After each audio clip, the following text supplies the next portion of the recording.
Bonjour à tous, bonjour à toutes. Dans cette vidéo, je vais vous parler des maux de dos et des tâches ménagères. Je vais donc utiliser un document que j'ai retrouvé dans mon magazine télé et on va revenir un petit peu sur les différentes propositions que on peut retrouver dans les médias et notamment dans les magazines.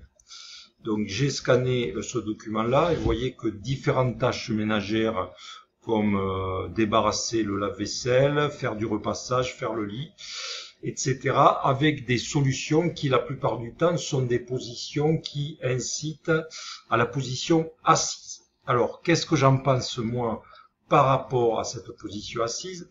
Eh bien elle a des avantages mais elle a également des inconvénients. Il vous est proposé la plupart du temps sur 3 des 4 activités de vous mettre en position assise. Alors, qu'est-ce qui peut se passer si vous respectez ces consignes en permanence? Eh bien, vous allez diminuer les contraintes au niveau de votre colonne vertébrale et principalement la colonne lombaire. Certes, on est bien d'accord avec ça, mais le fait de moins solliciter évidemment votre colonne vertébrale va entraîner une moindre sollicitation de vos muscles de la colonne, en l'occurrence les abdominaux et les muscles dorsaux, ce qui peut entraîner au fil du temps des effets néfastes sur votre musculature, une perte de puissance au niveau de ce muscle-là qui soutiennent votre colonne vertébrale. Deuxième chose, dans la mesure où on vous prescrit d'avoir le dos droit et de ne pas bouger le dos, eh bien, vous allez plus entretenir votre mobilité articulaire à travers chaque vertèbre de votre colonne vertébrale et forcément là aussi, vous allez arriver à une ankylose de votre colonne vertébrale, c'est-à-dire à une diminution de la mobilité. Alors que les deux fonctions principales de la colonne vertébrale, c'est la force musculaire et la mobilité, puisque ce sont les deux qualités que l'on doit retrouver pour votre colonne vertébrale. Alors si on suit ces conseils, on va à l'encontre de ces qualités-là.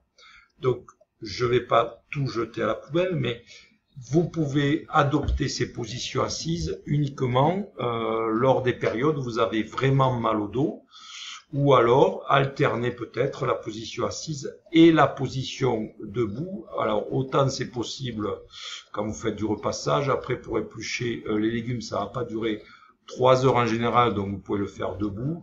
Et vider le lave-vaisselle, ça ne va pas non plus durer 3 heures, donc là aussi vous pouvez le faire en position debout. Concernant le fait de faire votre lit à genoux, certes là aussi on va diminuer la contrainte principalement au niveau lombaire, ça c'est bon, c'est positif, mais on risque de déplacer le mal parce que ici vous allez sursolliciter les rotules et vous risquez au fil du temps, en mettant beaucoup de contraintes sur les rotules, d'avoir des problèmes au niveau des genoux, ce qu'on appelle des gonalgies. Donc là aussi, je vous recommande pas cette position. Je pense que ça peut se faire tout à fait en position debout, en mettant un petit peu de flexion au niveau des genoux pour diminuer les contraintes que vous pouvez mettre au niveau de vos lombaires. Alors pour résumer, je vous conseille la plupart du temps de faire vos tâches ménagères debout. En faisant ça, vous allez entretenir la mobilité articulaire et le travail musculaire de vos muscles abdominaux et de vos muscles dorsaux. Voilà ce qu'on pouvait dire par rapport à ce document. J'attends vos commentaires et vos questions et je vous dis donc à bientôt pour une autre vidéo.